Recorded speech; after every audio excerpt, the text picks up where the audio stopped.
ಎಲ್ಲರಿಗೂ ನಮಸ್ತೆ. ಜ್ಞಾನಾರಂಭ ಅಕಾಡೆಮಿ ಆ್ಯಪ್ಗೆ ಎಲ್ಲರಿಗೂ ಆತ್ಮೀಯವಾದ ಸ್ವಾಗತ. ನಾನು ನಿಮ್ಮ ಪ್ರೀತಿಯ ಶ್ರೀಧರ್ ಸರ್. ನಾನು ಇವತ್ತು ಇತಿಹಾಸ ವಿಷಯಕ್ಕೆ ಸಂಬಂಧಪಟ್ಟಂತೆ ಕೆಲವೊಂದು ವಿಷಯಗಳನ್ನು ಚರ್ಚೆ ಮಾಡ್ತಾ ಇದ್ದೀನಿ. ಇಲ್ಲಿ ಇತಿಹಾಸ ವಿಷಯಕ್ಕೆ ಸಂಬಂಧಪಟ್ಟಂತೆ ನೆಟ್ ಮತ್ತು ಕೆಸೆಟ್ ಎಕ್ಸಾಮ್ಗಳಲ್ಲಿ one of the important topic ಯಾವುದಂದರೆ ನಿಮಗೆ ಸಿಲೆಬಸ್ಸಲ್ಲಿ ಇರುವಂಥ ಟಾಪಿಕ್ ಇದು. Greek invasion under Alexander and its effects. ಅಂದರೆ ಅಲೆಕ್ಸಾಂಡರ್ನ ನೇತೃತ್ವದಲ್ಲಿ ಭಾರತದ ಮೇಲೆ ಗ್ರೀಕರ ದಾಳಿ ಮತ್ತು ಇದರ ಪರಿಣಾಮಗಳು ಎನ್ನುವಂಥ ವಿಷಯ. ಅಂದರೆ ಇಲ್ಲಿ ಭಾರತದ ಮೇಲೆ ಪ್ರಾಚೀನ ಕಾಲದಿಂದಲೂ ನಾವು ನೋಡಿದಾಗ ಅನೇಕ ದಾಳಿಗಳಾಗಿರೋದನ್ನು ನಾವು ಕಾಣ್ತೀವಿ. ಭಾರತದ ಮೇಲೆ ದಾಳಿ ಮಾಡಿದಂಥ ಮೊದಲ ವಿದೇಶಿಯನ್ನರು ಪರ್ಷಿಯನ್ನರು. ಆ ಪರ್ಷಿಯನ್ನರನ್ನು ಬಿಟ್ಟರೆ ಸೆಕೆಂಡ್ ಟೈಮ್ ದಾಳಿ ಮಾಡಿದವರು ಯಾರಂದರೆ ಗ್ರೀಕರು. ಗ್ರೀಕರಲ್ಲಿ ಭಾರತದ ಮೇಲೆ ದಾಳಿ ಮಾಡಿರುವಂಥ ವ್ಯಕ್ತಿ ಯಾರಂದರೆ ಅಲೆಕ್ಸಾಂಡರ್. ಹಾಗಾಗಿ ಭಾರತದ ಮೇಲೆ ಅಲೆಕ್ಸಾಂಡರ್ನ ದಾಳಿ ಮತ್ತು ಅದರ ಪರಿಣಾಮಗಳು, ಈ ವಿಷಯದ ಬಗ್ಗೆ ನಾವು ಡಿಸ್ಕಸ್ ಮಾಡೋಣ. ಇಲ್ಲಿ ನಾವು ನೇರವಾಗಿ ಅಲೆಕ್ಸಾಂಡರ್ನ ದಾಳಿ, ಅದರ ಪರಿಣಾಮ ಏನು, ಇಷ್ಟು ನೋಡಿದ್ರೆ ಆಗಂಗಿಲ್ಲ. ಅದ್ರ ಬಗ್ಗೆ ಡಿಟೇಲ್ಡ್ ಮಾಹಿತಿಯನ್ನು ನಾವು ಕಲೆಕ್ಟ್ ಮಾಡಬೇಕಾಗ್ತೈತಿ. ಹಾಗಾಗಿ ಅಲೆಕ್ಸಾಂಡರ್ ಯಾಕೆ ದಾಳಿ ಮಾಡಿದ, ಅಲೆಕ್ಸಾಂಡರ್ ದಾಳಿ ಮಾಡಿದಂಥ ಸಮಯದಲ್ಲಿ ಭಾರತದ ರಾಜರು ಯಾರಿದ್ರು, ಯಾವ ಯುದ್ಧ ಆಯಿತು, ಯಾರು ಅಲೆಕ್ಸಾಂಡರ್ಗೆ ಹೆಲ್ಪ್ ಮಾಡಿದರು, ಯಾವ ಮಾರ್ಗದ ಮೂಲಕ ಬಂದ. ಹಾಗಾಗಿ ಈ ಎಲ್ಲ ವಿಷಯಗಳನ್ನು ನಾವು ಡಿಟೇಲ್ಡ್ ಆಗಿ ನೋಡೋದಾದರೆ ಫಸ್ಟ್ ನಾವಿಲ್ಲಿ ಸ್ವಲ್ಪ ಅಲೆಕ್ಸಾಂಡರ್ನ ಬಗ್ಗೆ ನೋಡೋಣ. ಬೇಸಿಕ್ ಇನ್ಫಾರ್ಮೇಷನ್ ಇದೆಲ್ಲ ಗೊತ್ತಿರಬೇಕು. ಅಲೆಕ್ಸಾಂಡರ್ ಇಲ್ಲಿ ಕಾಣಿಸ್ತಾ ಇದಲ್ಲ, ಇವರೇ ಅಲೆಕ್ಸಾಂಡರ್ನ ಕಾಲ ಕ್ರಿಸ್ತ ಪೂರ್ವ 356ರಿಂದ 323 ಅಲೆಕ್ಸಾಂಡರ್ನ ಕಾಲ. ದಿ ಗ್ರೇಟ್ ಅಲೆಕ್ಸಾಂಡರ್ ಮಹಾಶಯ ಅಂತೇಳಿ ಕರೆಸ್ಕೊಂತಾರೆ. ಪ್ರಪಂಚದ ಮೊದಲ ಸರ್ವಾಧಿಕಾರಿ ರಾಜ ಅಂತ ಕರೀತಾರೆ ಅಲೆಕ್ಸಾಂಡರ್ನನ್ನ. ಅಂತಹ ಅಲೆಕ್ಸಾಂಡರ್ನ ಬಗ್ಗೆ ನಾವು ಡಿಸ್ಕಸ್ ಮಾಡೋದಾದ್ರೆ, ಈ ಅಲೆಕ್ಸಾಂಡರ್ನ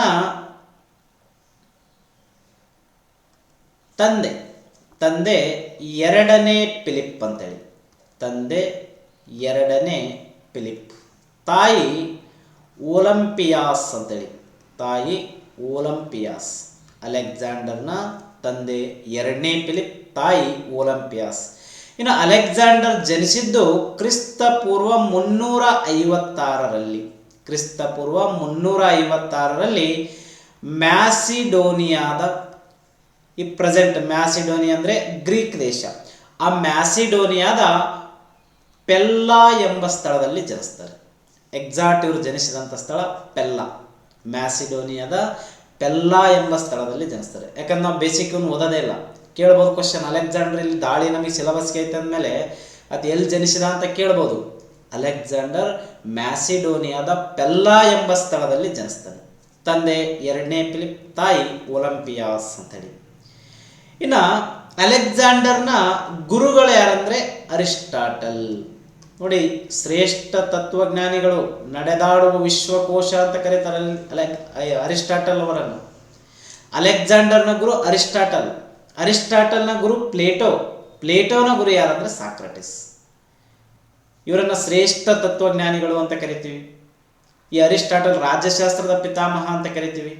ಆ ಅಲೆಕ್ಸಾಂಡರ್ ಅರಿಸ್ಟಾಟಲ್ನನ್ನ ತನ್ನ ಗುರುವಾಗಿ ಸ್ವೀಕಾರ ಮಾಡಿ ಅವರಿಂದ ಸಾಕಷ್ಟು ವಿದ್ಯೆಗಳನ್ನು ಪಡ್ಕೊಳ್ತಾನೆ.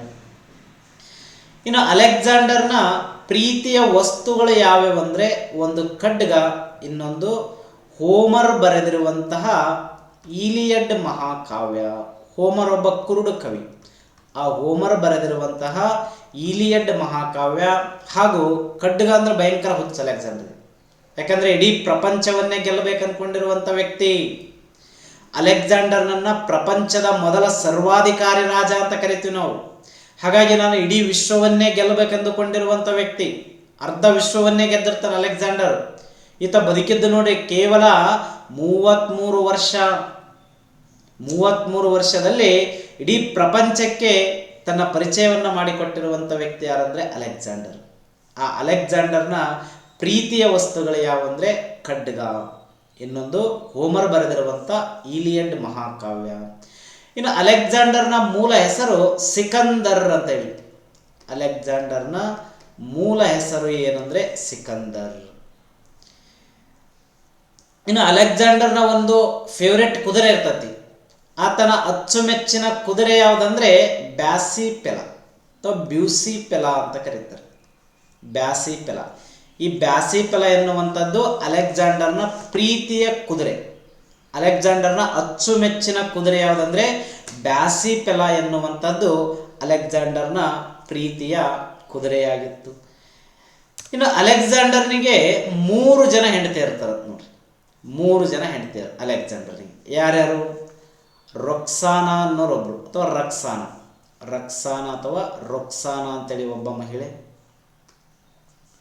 ರೊಕ್ಸಾನಾ. ಇನ್ನೊಬ್ರು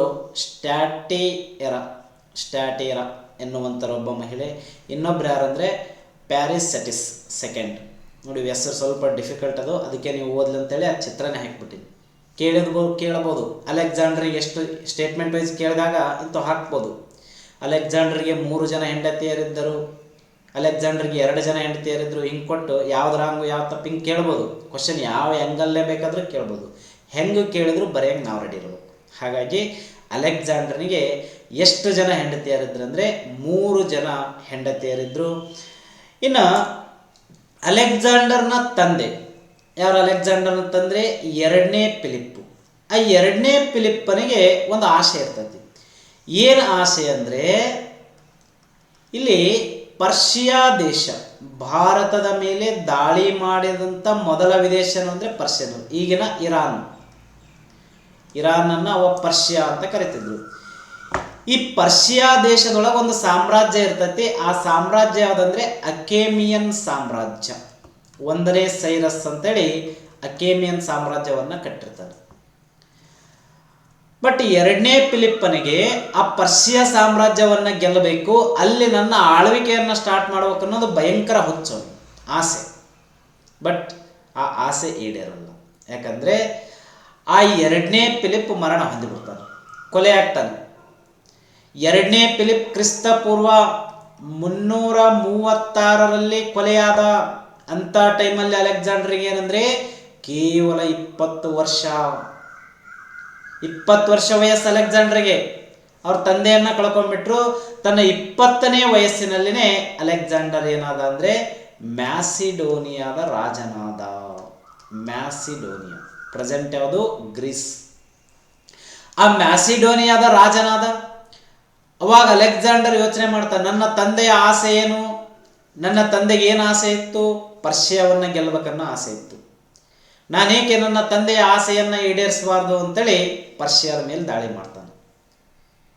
ಕ್ರಿಸ್ತ ಪೂರ್ವ 333 ಮತ್ತು 331 2 ಸಲ ಪರ್ಷಿಯಾದ ಮೇಲೆ ದಾಳಿ ಮಾಡ್ತಾನೆ.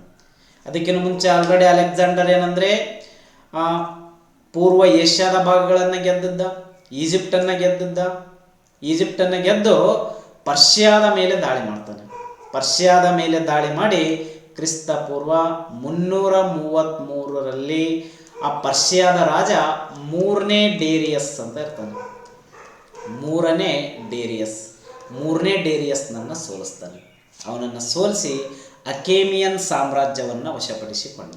3ನೇ ಡೇರಿಯಸ್ನನ್ನು ಸೋಲಿಸಿ ಅಕೇಮಿಯನ್ ಸಾಮ್ರಾಜ್ಯವನ್ನು ವಶಪಡಿಸಿಕೊಂಡು ಅಲೆಕ್ಸಾಂಡರ್ ಏನು ಮಾಡ್ತಾನಂದರೆ ತನ್ನ ತಂದೆಯ ಆಸೆಯನ್ನು ಈಡೇರಿಸ್ತಾನೆ. ಅಂದರೆ ಅವ್ರ ತಂದೆಯ ಆಸೆ ಆಗಿತ್ತು, ಅವ್ರ ಕನಸಾಗಿತ್ತು. ಅವ್ರ ತಂದೆಯ ಮರಣದ ನಂತರ ಆ ಕನಸನ್ನು ಈತ ಏನು ಮಾಡಿದ? ಈಡೇರಿಸಿದ. ಪರ್ಷಿಯಾವನ್ನು ಗೆದ್ದ, ಅಕೇಮಿಯನ್ ಸಾಮ್ರಾಜ್ಯವನ್ನು ವಶಪಡಿಸಿಕೊಂಡ. ನಂತರ ಅಲೆಕ್ಸಾಂಡರ್ ನೋಡಿದೆ, ಇದು ಗ್ರೀಕ್ ಅಂದರೆ ಮ್ಯಾಸಿಡೋನಿಯಾ, ಇಲ್ಲೇನು ಕಾಣಿಸ್ತಾ ಇದೆಯಲ್ಲ ಇದೇ ಪರ್ಷಿಯಾ, ಈಗಿನ ಇರಾನ್ ದೇಶ. ಪರ್ಷಿಯಾ ಅಂದರೆ ಈಗಿನ ಯಾವ ದೇಶ ಅಂದರೆ ಇರಾನ್ ದೇಶ. ಇಲ್ಲೇನು ನಮ್ಮ ಹೆಮ್ಮೆಯ ಭಾರತ ಕಾಣಿಸ್ತಾ ಇದೆ ನೋಡ್ರಿ, ನಮ್ಮ ಹೆಮ್ಮೆಯ ಭಾರತ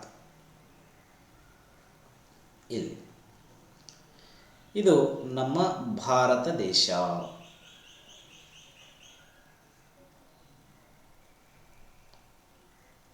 ಓಕೆ, ಇರಲಿ. ಇಲ್ಲಿ ಅಲೆಕ್ಸಾಂಡರ್ ಇಲ್ಲಿಂದ ಬಂದು ಏನು ಮಾಡ್ದ, ಪರ್ಷಿಯಾವನ್ನು ಗೆದ್ಕೊಂಡ.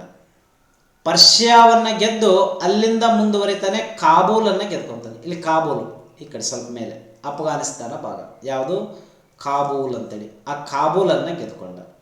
ಕಾಬೂಲನ್ನು ಗೆದ್ದು ಅಲೆಕ್ಸಾಂಡರ್ ಎಲ್ಲಿಗೆ ಬರ್ತಾನಂದ್ರೆ ಭಾರತದ ಮೇಲೆ ದಾಳಿಗೆ ಬರ್ತಾನೆ.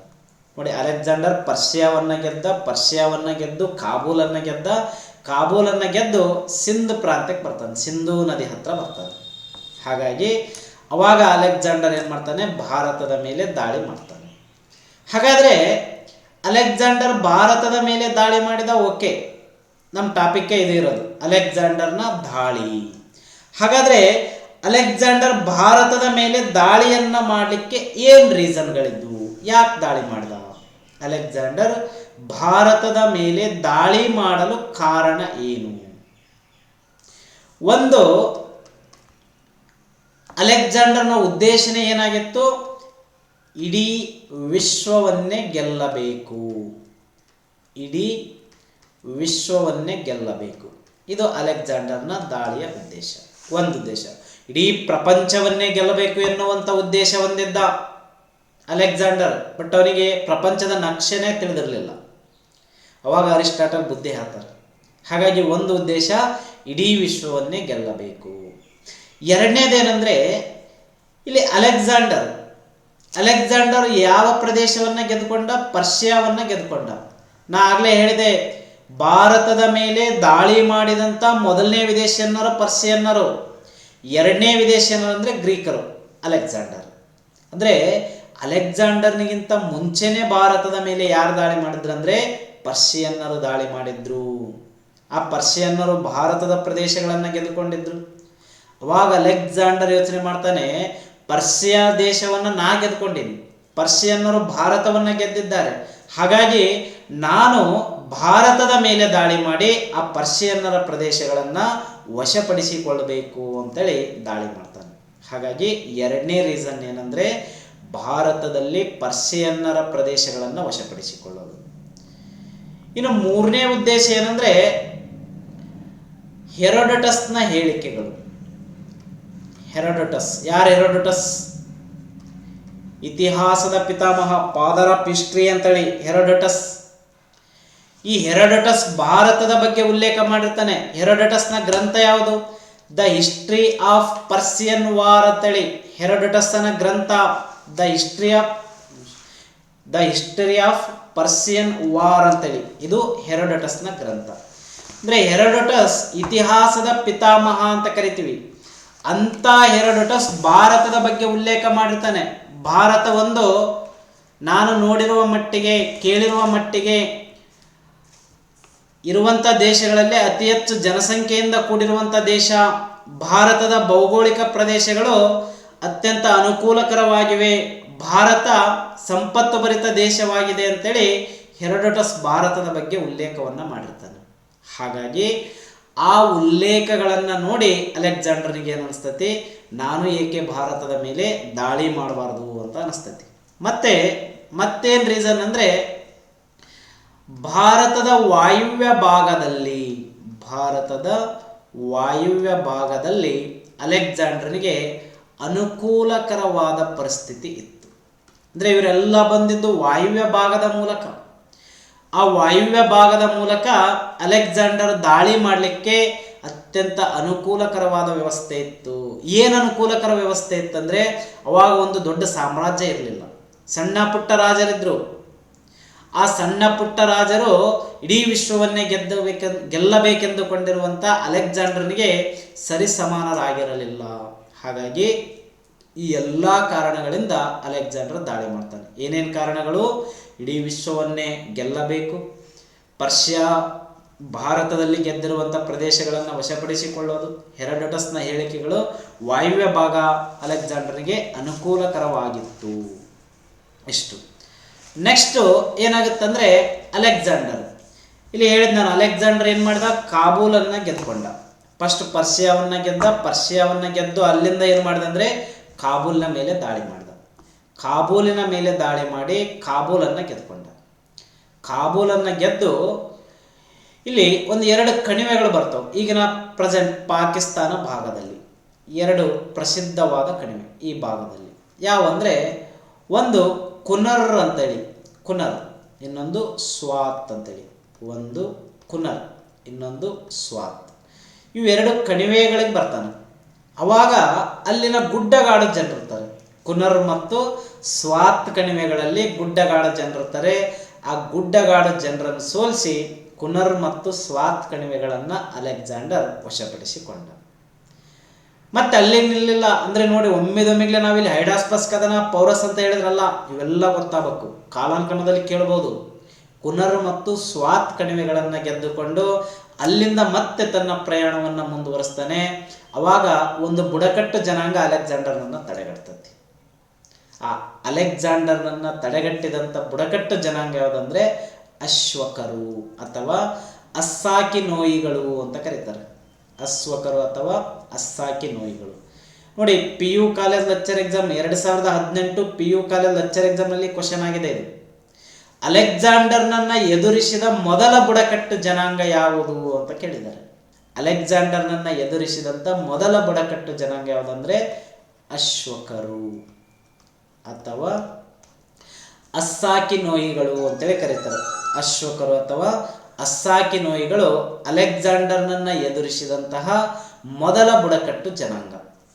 ಈ ಅಸ್ಸಾಕಿಗಳ ರಾಜಧಾನಿ ಯಾವುದಾಗಿತ್ತಂದ್ರೆ ಮಸ್ಸಗ ಅಂತೇಳಿ.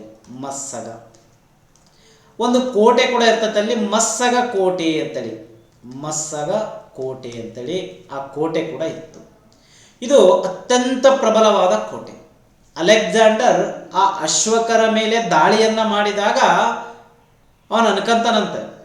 ಏನು ಅನ್ಕೊಂತಾನಂದ್ರೆ, ನನಗೆ ಈ ಕೋಟೆಯನ್ನು ಗೆಲ್ಲಕ್ಕೆ ಅಸಾಧ್ಯ, ಈ ಕೋಟೆಯನ್ನು ಗೆಲ್ಲಕ್ಕೆ ಸಾಧ್ಯನೇ ಇಲ್ಲ ಅನ್ಕೊಂಡಿರ್ತಾನೆ. ಅಂಥ ಟೈಮಲ್ಲಿ ಏನಾಗುತ್ತಂದ್ರೆ ಆ ಅಶ್ವಕರ ಮುಖಂಡ, ಆ ಅಶ್ವಕರ ರಾಜ ಏನಾಗ್ತಾನೆ, ಸತ್ತೋಗ್ಬಿಡ್ತಾನೆ ಯುದ್ಧದಲ್ಲಿ, ಮರಣ ಹೊಂದಿಬಿಟ್ಟ. ಅವಾಗ ಏನಾಗುತ್ತಂದ್ರೆ ಸೈನಿಕರಲ್ಲಿ ಆತ್ಮಸ್ಥೈರ್ಯ ಕಡಿಮೆ ಆಗ್ತತಿ, ಕಾನ್ಫಿಡೆನ್ಸ್ ಹೋಗ್ತತಿ. ನಮ್ಮ ಮುಖಂಡನೇ ಮರಣ ಹೊಂದಿದ ಅಂತೇಳಿ ಸೈನಿಕರೆಲ್ಲ ಕಾನ್ಫಿಡೆನ್ಸ್ ಕಳ್ಕೊಂಡ್ಲು. ಅವಾಗ ಆ ಒಂದು ಬುಡಕಟ್ಟು ಜನಾಂಗದ ಮುಖಂಡನ ರಾಣಿ ಕೃಪಾ ಅಂತ ಇರ್ತಾಳೆ. ಕೃಪಾ ಎನ್ನುವಂಥ ಮಹಿಳೆ ಅಲೆಕ್ಸಾಂಡರ್ನ ದಾಳಿಗಳನ್ನು ತಡೆಗಟ್ಟಲು ಪ್ರಯತ್ನಿಸ್ತಾಳೆ. ಬಟ್ ಅಲೆಕ್ಸಾಂಡರ್ ಮತ್ತು ಕೃಪಾ ಮಾತುಕತೆ ನಡೆಸ್ತಾರೆ. ಏನಂದ್ರೆ, ಒಂದು 7,000 ಸೈನಿಕರು ಇರ್ತಾರೆ ಆ ಕೋಟೆ ಒಳಗೆ. ಅವರನ್ನು ಜೀವಂತವಾಗಿ ಬಿಡೋದಾದರೆ ನಾವು ನಿಮ್ಮ ಜೊತೆ ಮಾತುಕತೆ ನಡೆಸ್ತೀವಿ ಅಂತ ಹೇಳ್ತಾರೆ. ಅವಾಗ ಅಲೆಕ್ಸಾಂಡರ್ ಮತ್ತು ಕೃಪಾ ಇವರ ಮಧ್ಯೆ ಮಾತುಕತೆ ಆಯಿತು ಅಂತ ಕೆಲವು ದಾಖಲೆಗಳು ಹೇಳಿದ್ರೆ, ಕೃಪಾ ಸೋತು ಶರಣಾದ್ಲು ಅಂತೇಳಿ ಕೆಲವು ದಾಖಲೆಗಳು ಹೇಳ್ತವೆ. ಒಟ್ಟಾರೆಯಾಗಿ ಇದು ಕ್ವಶನ್ ಆಗಿದೆ. ಅಲೆಕ್ಸಾಂಡರ್ನನ್ನು ಎದುರಿಸಿದಂಥ ಮೊದಲ ಬುಡಕಟ್ಟು ಜನಾಂಗ ಯಾವುದಂದ್ರೆ ಅಶ್ವಕರು ಅಥವಾ ಅಸ್ಸಾಕಿ ನೋಯಿಗಳು. ಇವರ ರಾಜಧಾನಿ ಯಾವುದಂದ್ರೆ ಮಸ್ಸಗ ಅಂತೇಳಿ. ಆ ಅಶ್ವಕರನ್ನ ಸೋಲಿಸಿದ ನಂತರ ಅಲೆಕ್ಸಾಂಡರ್ ಖೈಬರ್ ಕಣಿವೆ ಮೂಲಕ ಕ್ರಿಸ್ತಪೂರ್ವ 326ರಲ್ಲಿ ಭಾರತವನ್ನು ಪ್ರವೇಶ ಮಾಡ್ತಾನೆ. ಭಾರತಕ್ಕೆ ಎಂಟ್ರಿ ಕೊಡ್ತಾನೆ. ಇಲ್ಲಿ ಕಾಣಿಸ್ತಾ ಇದೆ ನೋಡಿ, ಖೈಬರ್ ಕಣಿವೆ, ಖೈಬರ್ ಪಾಸ್. ಇದು ಅಫ್ಘಾನಿಸ್ತಾನ, ಇದು ಇರಾನ್. ಇರಾನ್ ಅಂದರೆ ಅದು ಅವಾಗ ಪರ್ಷಿಯಾ. ಈ ಇರಾನನ್ನು ಗೆದ್ಕೊಂಡು ಹಿಂಗೆ ಬಂದಿಲ್ಲ ಹಿಂಗೆ. ಇದು ಪ್ರೆಸೆಂಟ್ ಪಾಕಿಸ್ತಾನ, ಇದು ನಮ್ಮ ಪ್ರೀತಿಯ ಭಾರತ. ಆ ಖೈಬರ್ ಕಣಿವೆ ಮೂಲಕ ಭಾರತಕ್ಕೆ ಎಂಟ್ರಿ ಕೊಟ್ಟ. ಆ ಖೈಬರ್ ಕಣಿವೆಯನ್ನು ದಾಟಿ ಸಿಂಧೂ ನದಿಯನ್ನು ಪ್ರವೇಶ ಮಾಡ್ತಾನೆ. ಸಿಂಧೂ ನದಿಯನ್ನು ಅಲೆಕ್ಸಾಂಡರ್ ಪ್ರವೇಶ ಮಾಡ್ತಾನೆ. ಆ ಸಿಂಧೂ ನದಿಯನ್ನ ದೋಣಿಗಳ ಮೂಲಕ ದಾಟ್ತಾನಂತೆ. ಹಡಗು, ಅದೇನು ಹಡಗುಗಳನ್ನು ತಗೊಂಡು ಬಂದಿದ್ನಲ್ಲ, ಆ ಹಡಗುಗಳನ್ನು ಬಳಕೆ ಮಾಡಿಕೊಂಡು ಒಂದು ಸೇತುವೆಯನ್ನು ನಿರ್ಮಾಣ ಮಾಡ್ತಾರೆ. ಹಡಗು ಸೇತುವೆ ಅಂತ ಕರಿತೀವಿ ಅದನ್ನು. ಹಡಗು ಸೇತುವೆ ಅಂದರೆ ಹಡಗುಗಳನ್ನು ನಿರ್ಮಾಣ ಮಾಡಿ ಹಡಗುಗಳನ್ನು ನಿಲ್ಲಿಸ್ಬಿಟ್ಟ, ಸೇತುವೆ ಟೈಪು. ಅದ್ರ ಮೇಲೆ ಸೈನಿಕರೆಲ್ಲ ದಾಟ್ಕೊಂಡು ಬಂದರು. ಹಡಗು ಸೇತುವೆ ಮೂಲಕ ಸಿಂಧೂ ನದಿಯನ್ನು ತಲುಪ್ತಾನೆ. ಆ ಸಿಂಧೂ ನದಿಯನ್ನು ದಾಟಿ ಎಲ್ಲಿಗೆ ಬರ್ತಾನಂದರೆ ಜೀಲಂ ನದಿ ದಂಡೆಯ ಮೇಲೆ ಬರ್ತಾರೆ. ಆಗ ನಮ್ಮ ವಾಯುವ್ಯ ಭಾಗದಲ್ಲಿ 2 ಮುಖ್ಯವಾದ ರಾಜರಿದ್ದರು. ವಾಯುವ್ಯ ಭಾರತದಲ್ಲಿ 2 ಮುಖ್ಯವಾದಂತಹ ಈ ಭಾಗ, ವಾಯುವ್ಯ ಭಾಗದಲ್ಲಿ 2 ಜನ ರಾಜರಿದ್ದರು. ಒಬ್ಬ ತಕ್ಷಶಿಲೆಯ ರಾಜ ಅಂಬಿ ಅಂತೇಳಿ. ತಕ್ಷಶಿಲೆಯ ರಾಜ ಅಂಬಿ. ಇನ್ನೊಬ್ಬ ಯಾರಂದ್ರೆ ಪಂಜಾಬಿನಲ್ಲಿ ಆಳ್ವಿಕೆಯನ್ನು ನಡೆಸುತ್ತಿದ್ದಂಥ ರಾಜ ಪೌರಸ್ ಅಥವಾ ಪುರೂರವ. ಈತ ಪಂಜಾಬಿನ ರಾಜ, ತಕ್ಷಶಿಲೆಯ ರಾಜ ಅಂಬಿ. ಅಲೆಕ್ಸಾಂಡರ್ ಸಿಂಧೂ ನದಿಯನ್ನ ದಾಟಿ ಬರ್ತಾನೆ. ಅವಾಗ ಈ ತಕ್ಷಶಿಲೆಯ ರಾಜನಾಗಿರುವಂಥ ಅಂಬಿ, ಈ ಅಂಬಿಗೆ ಅಲೆಕ್ಸಾಂಡರ್ನ ಬಗ್ಗೆ ತಿಳಿದಿರ್ತದೆ. ಅಲೆಕ್ಸಾಂಡರ್ ಇಡೀ ವಿಶ್ವವನ್ನೇ ಗೆಲ್ಲಬೇಕೆಂದುಕೊಂಡಿರುವಂಥ ವ್ಯಕ್ತಿ. ಈತ ಪ್ರಪಂಚದ ಮೊದಲ ಸರ್ವಾಧಿಕಾರಿ ರಾಜ. ಹಾಗಾಗಿ ಅಂಥ ಅಲೆಕ್ಸಾಂಡರ್ನ ವಿರುದ್ಧ ಏನಾದರೂ ನಾವು ಹೋರಾಟ ಮಾಡಕ್ಕೆ ಹೋದ್ರೆ ನನ್ನ ಸಾಮ್ರಾಜ್ಯನೇ ನಾಶವಾಗುತ್ತೆ. ಹಾಗಾಗಿ ನಾನು ಅವ್ರ ಜೊತೆ ಹೋರಾಟ ಮಾಡೋದು ಬೇಡ, ಅವನ ಜೊತೆ ಫ್ರೆಂಡ್ಶಿಪ್ ಮಾಡೋಣ. ಅವಾಗ ಅಂಬಿ ಏನಾಗ್ತಾನೆ, ತನ್ನಷ್ಟಕ್ಕೆ ತಾನೇ ಹೋಗಿ ಶರಣಾಗ್ಬಿಡ್ತಾನೆ. ಅಲೆಕ್ಸಾಂಡರ್ನ ವಿರುದ್ಧ ಅಂಬಿ ಹೋರಾಟವನ್ನು ನಡೆಸದೆ ಅವನಷ್ಟಕ್ಕೆ ಅವನೇ ಶರಣಾಗ್ತಾನೆ. ಶರಣಾಗಿ ಏನು ಮಾಡ್ತಾನೆ, ಅಲೆಕ್ಸಾಂಡರ್ನಿಗೆ ಒಂದಿಷ್ಟು ಕಾಣಿಕೆಗಳನ್ನು ಕೊಟ್ಟು ಬಿಡ್ತಾನೆ. ಏನು ಕಾಣಿಕೆಗಳನ್ನು ಕೊಟ್ಟ ಅಂದರೆ, ಅಂಬಿ ಅಲೆಕ್ಸಾಂಡರ್ನಿಗೆ ಒಂದು 700 ಕುದುರೆಗಳನ್ನು ಕೊಡ್ತಾನಂತೆ. 700 ಕುದುರೆಗಳು ಮತ್ತು ಒಂದು 3,000 ಏನು ಕೊಡ್ತಾನಂದರೆ ಎತ್ತುಗಳು. ನೋಡಿ, ಹೋರಿಗಳು. ಒಂದು 10,000 ಕುರಿಗಳನ್ನು ಕೊಡ್ತಾನಂತೆ. ಕುರಿಗಳು ನೋಡಿ, ಅವಾಗಲೇ ನಮ್ಮ ದೇಶ ಎತ್ತುಗಳಿಗೆ ಪ್ರಸಿದ್ಧಿಯಾಗಿತ್ತು. 2 ಲಕ್ಷ ಎತ್ತುಗಳನ್ನು ಅಲೆಕ್ಸಾಂಡರ್ ತನ್ನ ದೇಶಕ್ಕೆ ಕಳಿಸ್ತಾನಂತ ಇಲ್ಲಿಂದ. ಅಂಥ ಒಂದು ಪ್ರಸಿದ್ಧವಾದ ಎತ್ತುಗಳು. ಇಂದಿಗೂ ಕೂಡ ನಾವು ಆ ಹಸುವನ್ನು ಏನಂದರೆ ಪೂಜನೀಯ ಭಾವನೆಯಿಂದ ಕಾಣ್ತೀವಿ. 700 ಕುದುರೆಗಳನ್ನು ಕೊಟ್ಟ, 3,000 ಎತ್ತುಗಳನ್ನು ಕೊಟ್ಟ, 10,000 ಕುರಿಗಳನ್ನು ಕೊಟ್ಟು ಅಲೆಕ್ಸಾಂಡರ್ನನ್ನ ಪ್ರೀತಿಯಿಂದ ಸ್ವಾಗತ ಮಾಡಿರುವಂಥ ವ್ಯಕ್ತಿ ಯಾರಂದರೆ ಅಂಬಿ. ಯಾಕಂದರೆ ಅಂಬಿಗೆ ಮತ್ತು ಪೌರಸ್ನಿಗೆ ಇಬ್ಬರಿಗೂ ಒಬ್ಬರನ್ನ ಕಂಡ್ರೆ ಒಬ್ರಿಗೆ ಆಗ್ತಿರ್ಲಿಲ್ಲ, ಇಬ್ಬರಿಗೂ ದ್ವೇಷ ಇತ್ತು. ಹಾಗಾಗಿ ಅಂಬಿ ಏನು ಯೋಚನೆ ಮಾಡ್ತಾನೆ, ನಾನು ಅಲೆಕ್ಸಾಂಡರ್ನ ಜೊತೆ ಸೇರಿಕೊಂಡು ಪೌರಸ್ನನ್ನ ಸೋಲಿಸಬೇಕು ಅಂತೇಳಿ ಅಂಬಿ ವಿಚಾರ ಮಾಡ್ತಾನೆ. ಹಾಗಾಗಿ ಅಂಬಿ ಅಲೆಕ್ಸಾಂಡರ್ನಿಗೆ ಶರಣಾಗಿ ಪೌರಸ್ನ ಮೇಲೆ ದಾಳಿ ಮಾಡುವಂತೆ ಕೇಳ್ಕೊತಾನೆ. ಅದಕ್ಕೋಸ್ಕರ ಅಂಬಿಯನ್ನ ಏನಂತ ಕರೀತಾರೆ ಅಂದರೆ, ಕ್ವಶನ್ ಆಗಿದೆ, PC ಎಕ್ಸಾಮ್ನಲ್ಲಿ ಸಾಕಷ್ಟು ಸಲ ಕೇಳಿದ್ದಾರೆ. ಭಾರತ ದೇಶದ ಮೊಟ್ಟ ಮೊದಲ ದೇಶದ್ರೋಹಿ ಯಾರು ಅಂತ ಕೇಳಿದ್ದಾರೆ. ಭಾರತ ದೇಶದ ಮೊಟ್ಟ ಮೊದಲ ದೇಶದ್ರೋಹಿ ಅಂತೇಳಿ ಯಾರನ್ನ ಕರೀತಾರೆ ಅಂದರೆ ಅಂಬಿಯನ್ನ ಕರೀತಾರೆ. ಅವಾಗ ಆ ಅಂಬಿಯ ನೆರವನ್ನ ಪಡೆದುಕೊಂಡು ಅಲೆಕ್ಸಾಂಡರ್ ಜೀಲಂ ನದಿಯನ್ನು ದಾಟಿ ಎಲ್ಲಿಗೆ ಬರ್ತಾನಂದರೆ ಹೈಡಾಸ್ಪಸ್ ಎಂಬ ಸ್ಥಳಕ್ಕೆ ಬರ್ತಾನೆ. ಹೈಡಾಸ್ಪಸ್ ಕದನ ನೋಡಿ, ಫೇಮಸ್ ಕದನ ಹೈಡಾಸ್ಪಸ್ ಕದನ. ಇದು ಕ್ರಿಸ್ತಪೂರ್ವ 326, ಡೇಟ್ ಬಗ್ಗೆ ನಿಖರವಾದ ಮಾಹಿತಿ ಇಲ್ಲ. ಜುಲೈ ತಿಂಗಳಲ್ಲಿ ನಡೀತು ಅಂತ ಹೇಳ್ತಾರೆ. ಜುಲೈ ತಿಂಗಳಲ್ಲಿ ಯಾರ್ಯಾರ ಮಧ್ಯೆ ನಡೀತೈತಿ? ಅಲೆಕ್ಸಾಂಡರ್ ಮತ್ತು ಭಾರತದ ಅರಸ ಪೌರಸ್ ಅಥವಾ ಪುರೂರವ ಅಂತ ಕರಿತೀವಿ. ಭಾರತದ ಅರಸ ಪೌರಸ್ ಅಥವಾ ಪುರೂರವ ಎರಡು ಒಂದೇ. ಪೌರಸ್ ಅಂದ್ರೂ ಒಂದೇ, ಪುರೂರವ ಅಂದ್ರೂ ಒಂದೇ. ಸಿಂಧ್ ಪ್ರಾಂತ್ಯದ ರಾಜ ಪೌರಸ್. ಈ ಪೌರಸ್ ಮತ್ತು ಅಲೆಕ್ಸಾಂಡರ್ನ ಮಧ್ಯೆ ಯುದ್ಧ ನಡೆಯುತ್ತೆ. ಆ ಯುದ್ಧನ ಯಾವುದಂದ್ರೆ ಹೈಡಾಸ್ಪಸ್ ಕದನ ಅಂತೇಳಿ. ಈ ಹೈಡಾಸ್ಪಸ್ ಕದನ ಇಲ್ಲಿ ಯಾವ ನದಿ ದಂಡೆಯ ಮೇಲೆ ನಡೀತೈತೆ ಅಂದ್ರೆ ಜೀಲಂ ನದಿ ದಂಡೆಯ ಮೇಲೆ. ಜೀಲಂ ನದಿಗೆ ಹೈಡಾಸ್ಪಸ್ ಅಂತಾನು ಕರೀತಾ ಇದ್ರು. ಆ ನದಿ ದಂಡೆಯ ಮೇಲೆ ನಡೆದಿದ್ದರಿಂದ ಇದಕ್ಕೆ ಏನಂತ ಕರೀತಾರೆ ಅಂದ್ರೆ ಹೈಡಾಸ್ಪಸ್ ಕದನ ಅಂತ ಕರೀತಾರೆ. ಇಲ್ಲಿ ನದಿಯನ್ನ ದಾಟಿ ಬರಬೇಕು. ಈ ನದಿಯನ್ನ ಈ ಕಡೆ ಅಲೆಕ್ಸಾಂಡರ್ ಇದ್ದಾನೆ, ಈ ಕಡೆ ಪೌರಸ್ ಇದ್ದಾನೆ. ಪೌರಸ್ ದೊಡ್ಡ ಪ್ರಮಾಣದ ಸೈನ್ಯವನ್ನ ತಗೊಂಡೋಗಿದ್ದಾನೆ. ಒಂದು 50,000 ಕಾಲ್ದಳ ಇತ್ತು. 50,000 ಕಾಲ್ದಳ, 30,000 ಅಶ್ವಪಡೆ. ನೋಡಿ ದೊಡ್ಡ ಸೈನ್ಯ. 1,000 ರಥದಳ, 1,000 ರಥದಳ, ಒಂದು 200 ಆನೆಗಳು. ಇಷ್ಟು ದೊಡ್ಡ ಸೈನ್ಯವನ್ನ ಯಾರು ತಗೊಂಡೋಗಿದ್ರಂದ್ರೆ ಪೌರಸ್. ಯಾಕಂದ್ರೆ ವಿದೇಶಿ ದಾಳಿಯನ್ನ ತಡೆಗಟ್ಟಬೇಕು ಅಂತೇಳಿ ಹೋಗಿರ್ತಾನೆ. ಅಲೆಕ್ಸಾಂಡರ್ ಏನ್ ಮಾಡ್ತಾನೆ, ಇಲ್ಲಿ ನದಿಯನ್ನ ದಾಟಿ ಬರಬೇಕು. ಅವಾಗ ಅಲೆಕ್ಸಾಂಡರ್ ಏನ್ ಮಾಡ್ತಾನೆ, ಪೌರಸ್ನನ್ನ ಆತನ ಡೈವರ್ಟ್ ಮಾಡಕ್ ಟ್ರೈ ಮಾಡ್ತಾನೆ. ಅಲೆಕ್ಸಾಂಡರ್ ಏನ್ ಮಾಡ್ಬಿಡ್ತಾನೆ ಅಂದ್ರೆ ಸ್ವಲ್ಪ ಸೈನ್ಯವನ್ನು ಈ ಕಡೆ ಕಳಿಸ್ಬಿಡ್ತಾನೆ ಸೈಡಿಗೆ. ನೀವು ಹೋಗ್ರಿ, ಸುಮ್ಮನೆ ಆಕ್ಟಿಂಗ್ ಮಾಡ್ರಿ, ನೀವು ನದಿ ದಾಟಕ್ಕೆ ಹೋಗ್ಬೇಡ್ರಿ, ನದಿ ದಾಟೋ ಟೈಪ್ ಆಕ್ಟಿಂಗ್ ಮಾಡ್ರಿ. ಅವಾಗ ಎಲ್ಲ ಸೈನಿಕರು ಬಂದು ಇಲ್ಲಿ ಆ್ಯಕ್ಟಿಂಗ್ ಮಾಡಕ್ಕೆ ಚಾಲೂ ಮಾಡ್ತಾರೆ. ಸುಮ್ಮ ಜಿಲಂ ನದಿ ಬಂದರು, ಈಜಾಡಂಗೆ ಮಾಡಿದರು, ಹಿಂಗೆ ಮುಂದಕ್ಕೆ ಹೋಗೋದು, ಇದಕ್ಕೆ ಸೇರೋದು. ಪೌರಸ್ ಯಾ ಕಡೆಗೆ ಡೈವರ್ಟ್ ಆದ, ಈ ಕಡೆ ಸೈನ್ಯದ ಕಡೆಗೆ. ಅವಾಗ ಪೌರಸ್ ಏನು ಮಾಡ್ತಾನೆ, ತನ್ನ ಮಗ ಹರಿವರ್ಮನನ್ನು ಕಳಿಸ್ತಾನೆ. ಹರಿವರ್ಮನನ್ನು ಕಳಿಸಿದ ಅಲೆಕ್ಸಾಂಡರ್ನ ಸೈನಿಕರು ಹರಿವರ್ಮನನ್ನು ಸೋಲಿಸಿಬಿಟ್ರು. ಕೆಲವು ಇತಿಹಾಸಕಾರರು ಹರಿವರ್ಮ ಸತ್ತ ಅಂತ ಕೂಡ ಹೇಳ್ತಾರೆ.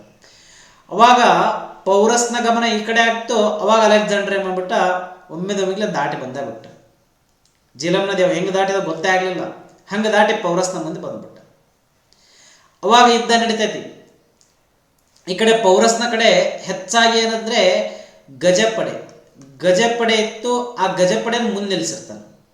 ಇವನೇನಂದ್ರೆ ಅಶ್ವಪಡೆ, ಓನ್ಲಿ ಡಿಪೆಂಡ್ ಅಪಾನ್ ಅಶ್ವಪಡೆ ಮೇಲೆ ಡಿಪೆಂಡ್ ಆಗಿದ್ದ ಈತ. ಹೆಚ್ಚಾಗಿ ಗಜಪಡೆ, ಒಂದು ದೊಡ್ಡ ಆನೆ ಮೇಲೆ ಕೂತ್ಕೊಂಡಿರ್ತಾನೆ. ಯಾರು? ಪೌರಸ್.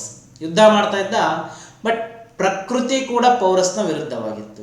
ಏನಾಗಿತ್ತಂದ್ರೆ ಯುದ್ಧದ ಹಿಂದಿನ ದಿನ, ಅಂದ್ರೆ ಏನು ಯುದ್ಧ ಆಗ್ಬೇಕಲ್ಲ, ಅದ್ರ ಹಿಂದಿನ ದಿನ ಏನಾಗಿರ್ತೈತಿ, ಮಳೆ ಬಂದ್ಬಿಟ್ಟಿರ್ತೈತಿ. ಮಳೆ ಬಂದಿತ್ತು.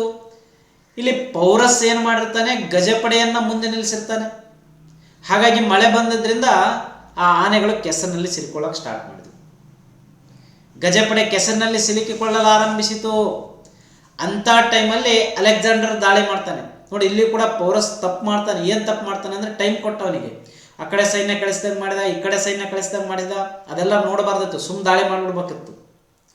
ಅವಾಗ ಇವನು ಆನೆ ಮೇಲೆ ಕುಂತಿರ್ತಾನೆ. ಕೆಸರಿನಲ್ಲಿ ಸಿಲ್ಕೊಳ್ಳೋಕೆ ಸ್ಟಾರ್ಟ್ ಮಾಡಿದ್ವು. ಒಮ್ಮೆದೊಮ್ಮಿಗ್ಲೇ ಅಟ್ಯಾಕ್ ಮಾಡಿಬಿಟ್ರು. ಬಿಲ್ಲುವಿದ್ಯೆ ಟ್ರೈನಿಂಗ್ ಪಡೆದಿರುವಂಥ ಬಿಲ್ಲುವಿದ್ಯೆಗಾರ ಬಂದಿರ್ತಾರೆ. ಬಾಣದಿಂದ ಹೊಡೆಯಕ್ಕೆ ಚಾಲು ಮಾಡಿಬಿಟ್ರು. ಅವಾಗ ಏನಾಗುತ್ತಂದರೆ ಪೌರಸ್ ಹೋರಾಟ ಮಾಡ್ತಾನೆ. ಹೋರಾಟ ಮಾಡ್ತಾ ಮಾಡ್ತಾ ಏನಾಗ್ಬಿಡ್ತಾನೆ, ಅಲೆಕ್ಸಾಂಡರ್ ವಿರುದ್ಧ ಸೋತು ಬಿಡ್ತಾನೆ. ಇಲ್ಲಿ ಸುಮಾರು ಇದು ಯುದ್ಧ ನಡೆದದ್ದು ಕೇವಲ 8 ಗಂಟೆಗಳ ಕಾಲ ಯುದ್ಧ ನಡೀತೈತಿ. 8 ಗಂಟೆಗಳ ಕಾಲ 3 ಸ್ಥಳಗಳಲ್ಲಿ, 8 ಗಂಟೆಗಳ ಕಾಲ 3 ಸ್ಥಳಗಳಲ್ಲಿ ಯುದ್ಧ ನಡೆಯುತ್ತೆ. ಆ 3 ಸ್ಥಳಗಳು ಯಾವಂದ್ರೆ ಶಿರ್ವಾಳ, ಪಕ್ರಾಳ, ಕಾರಿಪ್ಲೆ.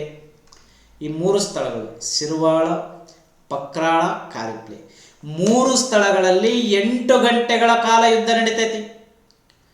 ಅಲೆಕ್ಸಾಂಡರ್ನ ದೇಹದ ಮೇಲೆ ಸುಮಾರು ಪೌರಸ್ನ ದೇಹದ ಮೇಲೆ ಸುಮಾರು 9 ಗಾಯಗಳಾದವು. 12,000 ಸೈನಿಕರು ಮರಣ ಹೊಂದಿದ್ರು, 9,000 ಸೈನಿಕರು ಸೆರೆಯಾದರು. ಸೋತಂತಹ ಪೌರಸ್ನನ್ನ ಕರ್ಕೊಂಬಂದು ಅಲೆಕ್ಸಾಂಡರ್ ಮುಂದೆ ನಿಲ್ಲಿಸ್ತಾರೆ. ಅಲೆಕ್ಸಾಂಡರ್ ಕೇಳ್ತಾನೆ, ನಾನು ನಿನ್ನನ್ನು ಯಾವ ರೀತಿಯಾಗಿ ನಡೆಸಿಕೊಳ್ಳಬೇಕು ಅಂತ ಕೇಳ್ತಾನೆ. ಸೋತಂತ ಪೌರಸ್ ಹೇಳ್ತಾನಂತೆ, ಒಬ್ಬ ರಾಜ ಇನ್ನೊಬ್ಬ ರಾಜನಿಂದ ಹೇಗೆ ಯಾವ ರೀತಿಯಾಗಿ ಗೌರವದಿಂದ ನಡ್ಕೊಳ್ತಾನಲ್ಲ, ಅದೇ ರೀತಿಯಾಗಿ ನೀನು ನನ್ನನ್ನು ನಡೆಸಿಕೊಳ್ಳಬೇಕು ಅಂತ ಹೇಳ್ತಾನೆ. ಆ ಪೌರಸ್ನ ಧೈರ್ಯದ ಮಾತುಗಳನ್ನು ಕೇಳಿ ಅಲೆಕ್ಸಾಂಡರ್ ದಿಗ್ಭ್ರಮೆ ಆಗ್ತದೆ. ಎಂಥ ರಾಜ ಹೇಳ್ತಾನೆ. ಸೋತರೂ ಕೂಡ ಧೈರ್ಯ ಬಿಡಲಿಲ್ಲ. ಹೋರಾಟ, ಯುದ್ಧ ನೋಡಿರ್ತಾನೆ. ಯುದ್ಧ ನೋಡಿ ಅರ್ಧ ಹೆದರಿರ್ತಾನೆ ಅಲೆಕ್ಸಾಂಡರ್. ಸೋತ ಮೇಲೆ ಅವನನ್ನು ಕರ್ಕೊಂಡು ಹೋದಾಗ ಧೈರ್ಯದ ಮಾತುಗಳನ್ನು ಮೆಚ್ಚಿ ಅಲೆಕ್ಸಾಂಡರ್ ಏನು ಮಾಡ್ತಾನಂದ್ರೆ ಆ ಪೌರಸ್ ಸಾಮ್ರಾಜ್ಯವನ್ನು ಅವನಿಗೆ ವಾಪಸ್ ಬಿಟ್ಕೊಡ್ತಾನಂತ. ಬಟ್ ಇದು ನಮ್ಮ ದೇಶದ ಇತಿಹಾಸಕಾರರು ವಿರೋಧ ಮಾಡ್ತಾರೆ. ಇದು ಶುದ್ಧ ಸುಳ್ಳಂತಾರೆ. ಯಾಕಂದ್ರೆ ಇಡೀ ಪ್ರಪಂಚವನ್ನೇ ಗೆಲ್ಲಬೇಕಂಡುಕೊಂಡಿರುವಂಥ ವ್ಯಕ್ತಿ ಅಲೆಕ್ಸಾಂಡರ್. ಅಂಥ ವ್ಯಕ್ತಿ ಭಾರತದ ಮೇಲೆ ದಾಳಿ ಮಾಡಿ ಪ್ರದೇಶವನ್ನು ಗೆದ್ದು ಅವನು ಧೈರ್ಯದ ಮಾತುಗಳನ್ನು ಮೆಚ್ಚಿ ವಾಪಸ್ ಬಿಟ್ಕೊಟ್ಟ ಅಂದರೆ ಸಮಥಿಂಗ್ ಈಸ್ ರಾಂಗ್. ಇಲ್ಲೇನೋ ಎಡವಟ್ಟಾಗಿದೆ. ಸುಳ್ಳು ಹೇಳಿರ್ಬೋದು, ಯಾಕಂದ್ರೆ ಅವ ನಮ್ಮ ದಾಖಲೆಗಳಿಲ್ಲ. ಇದ್ರ ಬಗ್ಗೆ ಏನಂದ್ರೆ ಗ್ರೀಕ್ ಇತಿಹಾಸಕಾರ ಅರಿಯನ್ ಅಂತ ಬರ್ತಾನೆ. ಆ ಅರಿಯನ್ನನ ಬರವಣಿಗೆಗಳಲ್ಲಿ ಉಲ್ಲೇಖವಾಗಿದೆ. ಹಾಗಾಗಿ ಅರಿಯನ್ ನಿಜವಾದ ಇತಿಹಾಸವನ್ನು ಮರೆಮಾಚಿ ಸುಳ್ಳು ಇತಿಹಾಸವನ್ನು ಹೇಳಿರ್ಬೋದು. ಯುದ್ಧದಲ್ಲಿ ಅಲೆಕ್ಸಾಂಡರ್ ಸೋತಿರ್ಬೋದು, ಪೌರಸ್ನೇ ಗೆದ್ದಿರ್ಬೋದು ಅಂತ ಹೇಳ್ತಾರೆ. ಬಟ್ ನಮ್ಮ ದೇಶದ ಇತಿಹಾಸಕಾರರು ವಾದ ಆ ರೀತಿ ಇದೆ. ಬಟ್ ನಾವಿಲ್ಲಿ ಏನು ಮಾಡೋಕ್ಕಲ್ಲ. ಎಕ್ಸಾಮ್ ದೃಷ್ಟಿಯಿಂದ ಅಲೆಕ್ಸಾಂಡರ್ ಗೆದ್ದ, ಪೌರಸ್ ಸೋತ ಅಂತಲೇ ತಿಳ್ಕೊಬೇಕಾಗ್ತದೆ. ಪೌರಸ್ ಏನು ಮಾಡ್ದ? ಸೋತ. ಅಲೆಕ್ಸಾಂಡರ್ ಗೆದ್ದ. ನೆಕ್ಸ್ಟು ನೋಡಿದು ಅಲೆಕ್ಸಾಂಡರ್ನ ಸೈನ್ಯ ಏನಂದರೆ ಹೆಚ್ಚಾಗಿ ಗಜಪಡೆ ಬಿಲ್ಲುವಿದ್ದೆ ನೋಡಿ ಹೆಂಗೆ ಹೊಡ್ಯಾಕೈತಾರೆ ಬಾಣ. ಇವು ಸುಮ್ಮ ಆನೆ ಮೇಲೆ ಕುತ್ಕೊಂಡವು. ಆನೆ ಮೇಲೆ ಕುತ್ಕೊಂಡು ಒಂದು ದೊಡ್ಡ ದೊಡ್ಡ ಕಡ್ಗ ಹಿಡ್ಕೊಂಡು ನಿಂತವು. ಸುಮ್ಮನೆ ಅಲ್ಲಿದ್ದಾನೆ ಬಿಲ್ಲು ಬಾಣ ಬಿಡಕೈತಾರೆ. ಹಾಗಾಗಿ ಅಲೆಕ್ಸಾಂಡರ್ ಗೆಲುವನ್ನು ಸಾಧಿಸಿದ, ಪೌರಸ ಸೋತ ಅಂತೇಳಿ ನಾವು ನೋಡ್ತೀವಿ. ನಂತರ ಅಲೆಕ್ಸಾಂಡರ್ ಪೌರಸ್ನನ್ನು ಸೋಲಿಸಿ ಅಲ್ಲಿಂದ ತನ್ನ ದಾಳಿಯನ್ನು ಮುಂದುವರಿಸ್ತಾನೆ. ಚಿನಾಬ್ ನದಿಯನ್ನು ದಾಟ್ತಾನೆ. ಚಿನಾಬ್ ನದಿಯನ್ನು ದಾಟಿ ಗೌಸಾಯ್ ಎನ್ನುವಂಥ ಒಂದು ಪ್ರದೇಶ ಅಥವಾ ಗೋಸಾಯ್ ಅಥವಾ ಗೌಸಾಯ್ ಎನ್ನುವಂತಹ ಒಂದು ಪ್ರಾಂತ್ಯವನ್ನು ವಶಪಡಿಸಿಕೊಳ್ತಾನೆ. ಆ ಗೌಸಾಯ್ ಎಂಬ ಪ್ರದೇಶವನ್ನು ವಶಪಡಿಸಿಕೊಂಡು ಅಲ್ಲಿ ಒಂದು 37 ನಗರಗಳನ್ನು ಗೆದ್ಕೊತಾನೆ. ನೋಡಿ, ಗೌಸಾಯ್ ಪ್ರದೇಶವನ್ನು ಗೆದ್ದು 37 ನಗರಗಳನ್ನು ವಶಪಡಿಸಿಕೊಂಡು ಆ ಪ್ರದೇಶಗಳನ್ನು ಪೌರಸ್ನೇ ಬಿಟ್ಟುಕೊಡ್ತಾನೆ. ಯಾಕಂದರೆ ಪೌರಸ್ನ ಜೊತೆ ಸ್ನೇಹವನ್ನು ಬೆಳೆಸಿರ್ತಾನೆ ಅಲೆಕ್ಸಾಂಡರ್. ಅವನ ಸಾಮ್ರಾಜ್ಯ ಅವನಿಗೆ ವಾಪಸ್ ಬಿಟ್ಟುಕೊಟ್ಟಿದ್ದ. ಕೆಲವು ಇತಿಹಾಸಕಾರ ಹೇಳೋ ಪ್ರಕಾರ ಮುಂದೆ ಅಲೆಕ್ಸಾಂಡರ್ನಿಗೆ ಪೌರಸ್ ಸೈನ್ಯದ ಸಹಾಯವನ್ನು ಕೂಡ ಮಾಡಿದ ಅಂತ ಹೇಳ್ತಾರೆ. ಹಾಗಾಗಿ ಅಲೆಕ್ಸಾಂಡರ್ ಏನು ಮಾಡಿದ, ಪೌರಸ್ಸನಿಗೆ 37 ನಗರಗಳನ್ನು ಬಿಟ್ಟುಕೊಟ್ಟ. ಅಲ್ಲಿಗೆ ಅಲೆಕ್ಸಾಂಡರ್ ದಾಳಿ ನಿಲ್ಲಿಲ್ಲ, ಮತ್ತಿನ್ನು ಮುಂದುವರಿತಾನೆ. ಮುಂದುವರೆದು ರಾವಿ ನದಿಯನ್ನು ದಾಟಿ ಯುದ್ಧಕ್ಕೆ ಹೋಗ್ತಾನೆ. ರಾವಿ ನದಿಯನ್ನು ದಾಟಿ ಕತಾಯ್ ಎನ್ನುವಂಥ ಒಂದು ಬುಡಕಟ್ಟು ಜನಾಂಗದ ಮೇಲೆ ದಾಳಿ ಮಾಡ್ತಾನೆ. ಆ ಕತಾಯ್ ಎಂಬ ಬುಡಕಟ್ಟು ಜನಾಂಗ ಅಲೆಕ್ಸಾಂಡರ್ಗೆ ಟಾರ್ಚರ್ ಕೊಟ್ಟಿರ್ತಾರೆ. ಸಿಟ್ಟು ಬರ್ತೈತೆ ಅವನಿಗೆ. ಸಿಟ್ಟು ಬಂದು ಆ ಕತಾಯಿ ಬುಡಕಟ್ಟು ಜನಾಂಗವನ್ನು ಸೋಲಿಸ್ತಾನೆ. ಸೋಲಿಸಿ ಅವರ ರಾಜಧಾನಿ ಸಂಗಲವನ್ನು ವಶಪಡಿಸಿಕೊಳ್ತಾನೆ. ಇತಿಹಾಸಕಾರ ಹೇಳ್ತಾರೆ, ಈ ದಾಳಿ ಟೈಮಲ್ಲಿ ಅಲೆಕ್ಸಾಂಡರ್ಗೆ ಎಷ್ಟು ಸಿಟ್ಟು ಬಂದುತ್ತಂದರೆ ಆ ಕತಾಯ್ ಎಂಬ ಪ್ರದೇಶವನ್ನು ಸಂಪೂರ್ಣವಾಗಿ ವಶಪಡಿಸಿಕೊಂಡ. ಆ ಬುಡಕಟ್ಟು ಜನಾಂಗರು ಸಂಪೂರ್ಣವಾಗಿ ಸೋತು ಶರಣಾದರು. ಆದರೂ ಅವನು ಬಿಡಲಿಲ್ಲ ಅಂತ ಸಂಪೂರ್ಣ ರಾಜಧಾನಿಯನ್ನೇ ನಾಶ ಮಾಡ್ತಾನೆ. ಅಷ್ಟು ಸಿಟ್ಟು ಅಲೆಕ್ಸಾಂಡರ್ನಿಗೆ ಆ ಕತಾಯಿ ಬುಡಕಟ್ಟು ಜನಾಂಗದವರ ಮೇಲಿತ್ತು. ನಂತರ ಅಲೆಕ್ಸಾಂಡರ್ ಮಾಳ್ವಾ ಮತ್ತು ಕ್ಷುದ್ರಕರ ಮೇಲೆ ದಾಳಿ ಮಾಡ್ತಾನೆ. ಮಾಳ್ವಾ ಮತ್ತು ಕ್ಷುದ್ರಕರು. ಆ ಮಾಳ್ವಾ ಮತ್ತು ಕ್ಷುದ್ರಕರ ಮೇಲೆ ದಾಳಿಯನ್ನು ಮಾಡಿದಂಥ ಸಮಯದಲ್ಲಿ ಅವಾಗ ಏನಾಗುತ್ತಂದರೆ ಸೈನಿಕರು ಯುದ್ಧ ಮಾಡಕ್ಕೆ ಹಿಂದೇಟು ಹಾಕಕ್ಕೆ ಚಾಲು ಮಾಡ್ತಾರೆ. ಯಾಕಂದರೆ ಬಂದು ಎಷ್ಟೋ ವರ್ಷ ಆಗಿತ್ತು, ಒಂದು 10 ವರ್ಷ ಆಗಿರ್ತಕ್ಕಂಥವ್ರು ಮನೆ ಬಿಟ್ಟು. ಹಾಗಾಗಿ ಸೈನಿಕರು ಯುದ್ಧ ಮಾಡಕ್ಕೆ ಹಿಂದೇಟು ಹಾಕಿದ್ರು. ಅವ್ರಿಗೆ ವಾಪಸ್ ತಮ್ಮ ಮನೆಗಳು ನೆನಪು ಹಾಕತ್ತಿದ್ವು. ನಾವು ನಮ್ಮ ಮನೆಗೆ ಹೋಗ್ಬೇಕು, ನಮ್ಮ ಹೆಂಡತಿ ಮಕ್ಕಳು ನೋಡಬೇಕು, ಅವ್ರ ಜೊತೆ ಮಾತಾಡಬೇಕು. ಸೈನಿಕರಿಗೆ ಈ ರೀತಿ ಆಸೆಗಳು ಸ್ಟಾರ್ಟ್ ಆದವು. ಬಟ್ ಅಲೆಕ್ಸಾಂಡರ್ ಏನು ಮಾಡ್ತಾ ಇದ್ದಾನೆ, ನಾ ಯುದ್ಧ ಮಾಡಬೇಕು, ನಾ ಭಾರತವನ್ನು ಸಂಪೂರ್ಣವಾಗಿ ವಶಪಡಿಸಿಕೊಳ್ಳಬೇಕು, ಈ ರೀತಿಯಾಗಿ ಅಲೆಕ್ಸಾಂಡರ್ ಹೇಳ್ತಾ ಇದ್ದಾನೆ. ಅವ ಸೈನಿಕರು ಯುದ್ಧ ಮಾಡಕ್ಕೆ ಹೋಗಂಗಿಲ್ಲ. ಒಬ್ಬ ಅಧಿಕಾರಿ ಇರ್ತಾನೆ ಇಲ್ಲಿ, ಕೊಯ್ನಾಸ್ ಅಂತೇಳಿ ಅವನು ಸೈನ್ಯದ ಮುಖ್ಯಸ್ಥ ಅಥವಾ ಸೇನಾಧಿಪತಿ ಕೊಯ್ನಾಸ್ ಅಂತೇಳಿ. ಈ ಕೊಯ್ನಾಸ್ ಎಂಬ ಅಧಿಕಾರಿ ಒಂದು ಭಾಷಣ ಮಾಡ್ತಾನಂತೆ. ಎಲ್ಲ ಸೈನಿಕರನ್ನು ಉದ್ದೇಶಿಸಿ ಅಲೆಕ್ಸಾಂಡರ್ನ ಎದುರಿಗೆ ಭಾಷಣ ಮಾಡ್ತಾನೆ. ಏನು ಭಾಷಣ ಮಾಡ್ತಾನಂದ್ರೆ, ಓ ನನ್ನ ಪ್ರೀತಿಯ ಸೈನಿಕರೇ, ನಾವು ಗ್ರೀಕ್ ದೇಶವನ್ನು ಬಿಟ್ಟು ಎಷ್ಟೋ ದಿನಗಳಾಯಿತು, ನಮ್ಮ ಮನೆಗೆ ಹೋಗೇ ಇಲ್ಲ, ನಮ್ಮ ಕುಟುಂಬವನ್ನು ನಾವು ನೋಡಿಲ್ಲ. ನಾವಲ್ಲಿಂದ ಬರಬೇಕಾದ್ರೆ ಭಾಳ ಉತ್ಸಾಹದಿಂದ ಬಂದ್ವಿ. ನಮ್ಮಲ್ಲಿ ಯುದ್ಧದ ಉತ್ಸಾಹ ಇತ್ತು, ಜೋಶ್ ಇತ್ತು. ಬಟ್ ಇವತ್ತು ನಾವು ಎಷ್ಟೋ ಸೈನಿಕರನ್ನು ಕಳೆದುಕೊಂಡಿದ್ದೇವೆ. ಇನ್ನು ಎಷ್ಟೋ ಜನರನ್ನು ಮಾರ್ಗ ಮಧ್ಯದಲ್ಲೇ ಮಣ್ಣು ಮಾಡಿದ್ದೇವೆ. ಎಷ್ಟೋ ಜನರು ಅಂಗವಿಕಲರಾಗಿದ್ದಾರೆ. ಹಾಗಾಗಿ ನಾವಲ್ಲಿ ಗ್ರೀಕ್ ದೇಶವನ್ನು ಬಿಡುವಾಗ ನಮ್ಮಲ್ಲಿ ಏನು ಉತ್ಸಾಹ ಇತ್ತು, ಏನು ಆಸಕ್ತಿಗಳಿತ್ತು, ಅವು ಯಾವ ನಮ್ಮ ಹತ್ರ ಇಲ್ಲ. ಇಂದು ನಮ್ಮಲ್ಲಿ ಆ ಆಸಕ್ತಿಗಳು ಇಲ್ಲದಾಗಿವೆ. ಹಾಗಾಗಿ ನಾವು ಮರಳಿ ವಾಪಸ್ ನಮ್ಮ ದೇಶಕ್ಕೆ ಹೋಗುವ ಉತ್ಸಾಹದಲ್ಲಿದ್ದೇವೆ ಅಂತೇಳಿ ಕೊಯ್ನಾಸ ಭಾಷಣ ಮಾಡಿಬಿಟ್ಟ. ಅಲೆಕ್ಸಾಂಡರ್ ದಾಳಿ ಘೋಷಣೆ ಮಾಡಿಬಿಟ್ಟ. ಮಾಳ್ವಾ ಮತ್ತು ಕ್ಷುದ್ರಕರ ಮೇಲೆ ದಾಳಿ ಘೋಷಣೆ ಮಾಡಿಬಿಟ್ಟ. ಅವಾಗ ಇವರು ಏನಂದರೆ ಒಬ್ರಿಗೊಬ್ರು ಫ್ರೆಂಡ್ಸ್ ಅಲ್ಲ, ಮಾಳ್ವಾ ಮತ್ತು ಕ್ಷುದ್ರಕರು. ಅಲ್ಲಿನ ರಾಜರ ಉಲ್ಲೇಖ ಮಾಡಿಲ್ಲ. ಬಟ್ ಆದರೂ ತಮ್ಮಲ್ಲಿರುವಂಥ ವೈರತ್ವವನ್ನು ಮರೆತು ಇವರಿಬ್ಬರು ಒಂದಾಗ್ತಾರೆ. ಅಲೆಕ್ಸಾಂಡರ್ನ ವಿರುದ್ಧ ಹೋರಾಡಬೇಕು, ನಾವು ಅಲೆಕ್ಸಾಂಡರ್ನ ದಾಳಿಯನ್ನು ತಡೆಗಟ್ಟಬೇಕಂತೇಳಿ ಒಂದಾದರು. ಅವಾಗ ಅಲೆಕ್ಸಾಂಡರ್ ಮಾಳ್ವಾದ ಮೇಲೆ ದಾಳಿಯನ್ನು ಮಾಡಿ ಸೈನಿಕರಿಗೆ ಹೇಳ್ತಾನೆ, ನಾನು ಈ ದಾಳಿಯಲ್ಲಿ ಯಶಸ್ವಿ ಆಗಬೇಕು, ದಾಳಿಯಲ್ಲಿ ಯಶಸ್ವಿಯಾಗಿ ಹಿಂದಿರುಗುವಂತೆ ಮಾಡಬೇಕೆ ವಿನಃ ಹೇಡಿಯಂತೆ ನನ್ನನ್ನು ವಾಪಸ್ ಹೋಗುವಂತೆ ಮಾಡಬೇಡ್ರಿ ಸೈನಿಕರೇ ಅಂತ ಹೇಳ್ತಾನೆ. ಸೈನಿಕರು ಯುದ್ಧ ಮಾಡ್ಬೇಕಂತಾರೆ. ಬಟ್ ಅವರಿಗೆ ಒಂದು ಮಾಹಿತಿ ಹೋಗಿರುತ್ತದೆ. ಏನು ಮಾಹಿತಿ ಅಂದರೆ, ಈ ಎರಡೂ ಪ್ರದೇಶಗಳಲ್ಲಿ ಒಂದು ದೊಡ್ಡ ಸೈನ್ಯ ಇದೆ, ಆ ಸೈನ್ಯದ ಮೇಲೆ ಅಲೆಕ್ಸಾಂಡರ್ ಗೆಲ್ಲಕ್ಕೆ ಸಾಧ್ಯವಿಲ್ಲ ಅಂತೇಳಿ ಒಂದು ಇನ್ಫಾರ್ಮೇಷನ್ ಸೈನಿಕರಿಗೆ ಹೋಗಿರ್ತದೆ. ಅದಕ್ಕೆ ಅವು ಏನು ಮಾಡಿದ್ವು, ನಾವು ದಾಳಿ ಮಾಡಲ್ಲ ಅಂದು. ಹೋರ್ ದಾಳಿ ಮಾಡಿರ್ತಾರ, ಇಲ್ಲಣ್ಣ ನಾವು ದಾಳಿಗೆ ಹೋಲ್ ರಾಜರೇ, ಐ ಆಮ್ ಸಾರಿ ಅಂದರು. ಅವಾಗ ಅಲೆಕ್ಸಾಂಡರ್ ಏನು ಮಾಡ್ತಾನೆ, ಸ್ವತಃ ತಾನೇ ಆ ಮಾಳ್ವಾದ ಕೋಟೆಯನ್ನು ಏರಲು ಹೋಗ್ತಾನೆ. ಹಗ್ಗದ ಸಹಾಯದಿಂದ ಮಾಳ್ವಾದ ಕೋಟೆಯನ್ನು ಏರ್ತಾ ಇರ್ತಾನೆ ಅಲೆಕ್ಸಾಂಡರ್. ಮಾಳ್ವಾದ ಕೋಟೆಯನ್ನು ಏರ್ತಾ ಇರ್ತಾನೆ. ಏರುವಂಥ ಸಮಯದಲ್ಲಿ ಆ ಕೋಟೆಯ ರಕ್ಷಕ, ಕೋಟೆಯನ್ನು ಕಾಯುವಂಥ ಒಬ್ಬ ರಕ್ಷಕ ಬರ್ಚಿಯನ್ನು ತೆಗೆದುಕೊಂಡು ಬರ್ಚಿಯಿಂದ ಎಸಿತಾನೆ. ಆ ಬರ್ಚಿ ಬಂದು ಅಲೆಕ್ಸಾಂಡರ್ನಿಗೆ ಬೀಳ್ತೈತಿ. ಬಿದ್ದೇನಾಗ್ತೈತಿ, ಮುಂದೆ ಗ್ಯಾಂಗ್ರಿನ್ ಎಂಬ ರೋಗಕ್ಕೆ ಒಳಗಾಗ್ತಾನೆ ಅಲೆಕ್ಸಾಂಡರ್. ಒಂದು ಚರ್ಮ ಕೊಳೆ ರೋಗ, ಗ್ಯಾಂಗ್ರಿನ್ ಎಂಬ ಚರ್ಮ ಕೊಳೆಯ ರೋಗಕ್ಕೆ ಒಳಗಾಗಿ ಮರಣ ಹೊಂದಿದ ಅಂತ ಹೇಳ್ತಾರೆ. ಇನ್ನು ಕೆಲವು ಸಿದ್ಧಾಂತಗಳು ಬೇರೆ ಹೇಳ್ತಾವೆ, ಅದು ಮುಂದೆ ನೋಡೋಣ. ಸಾಯೋದು. ಈ ಮಾಳ್ವಾದ ಮೇಲೆ ದಾಳಿಗೆ ಹೋಗ್ತಾನೆ. ಅವನೇ ಹಗ್ಗದ ಸಹಾಯದಿಂದ ಕೋಟೆಯನ್ನು ಏರಲು ಪ್ರಯತ್ನಿಸ್ತಾನೆ. ಕೋಟೆಯ ರಕ್ಷಕರು ಬರ್ಚಿಯಿಂದ ಎಸ್ತಾರೆ. ಗಾಯಗಳಾದವು, ಬಟ್ ಬಿಡಲಿಲ್ಲ. ಆ ಗಾಯ ಆದರೂ ಕೂಡ ದಾಳಿ ಮುಂದುವರಿಸ್ತಾನೆ. ಮತ್ತೆ ಅವ್ರ ಜೊತೆ ಮಾತುಕತೆ ನಡೆಸಿ ಈ ಮಾಳ್ವಾವನ್ನು ಗೆದ್ಕೊಂಡೇ ಬಿಡ್ತಾನೆ. ಅವಾಗ ಅಲೆಕ್ಸಾಂಡರ್ ಸೈನಿಕರ ಮನಸ್ಥಿತಿಯನ್ನು ಅರಿತು ನೊಂದ್ಕೊಳ್ತಾನೆ.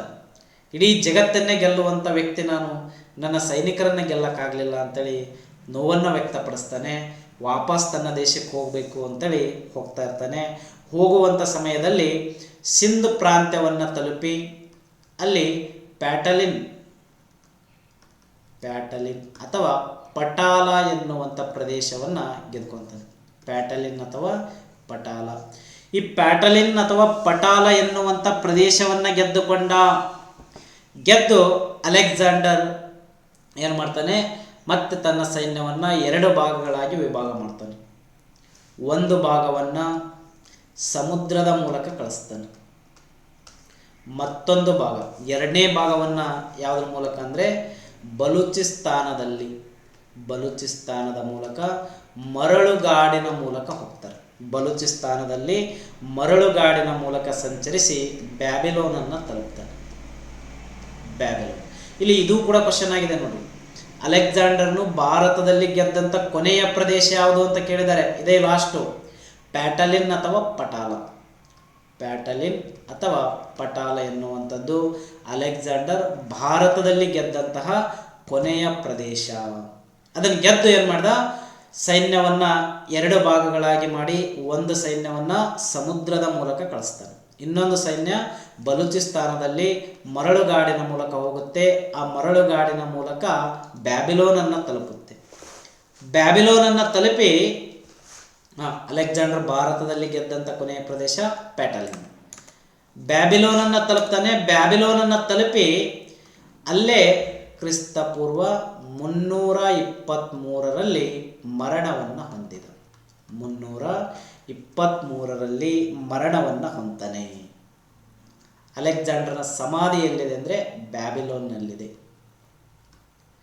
ಅಲೆಕ್ಸಾಂಡರ್ನ ಸಮಾಧಿ ಇರುವಂಥದ್ದು ಬ್ಯಾಬಿಲೋನ್. ಇನ್ನು ಈತನ ಸಾವಿನ ಬಗ್ಗೆ ಅನೇಕ ಭಿನ್ನಾಭಿಪ್ರಾಯಗಳು ಕಂಡುಬರ್ತವೆ. ಏನು ಭಿನ್ನಾಭಿಪ್ರಾಯಗಳು ಅಂದರೆ, ಕೆಲವು ಇತಿಹಾಸಕಾರರು ಹೇಳ್ತಾರೆ ಈತ ಗ್ಯಾಂಗ್ರಿನ್ ಎಂಬ ಚರ್ಮ ಕೊಳೆಯ ರೋಗಕ್ಕೆ ಒಳಗಾದ ಅಂತ ಹೇಳ್ತಾರೆ. ಗ್ಯಾಂಗ್ರಿನ್ ಎಂಬ ಚರ್ಮ ಕೊಳೆ ರೋಗಕ್ಕೆ ಒಳಗಾಗಿ ಮರಣ ಹೊಂದಿದ.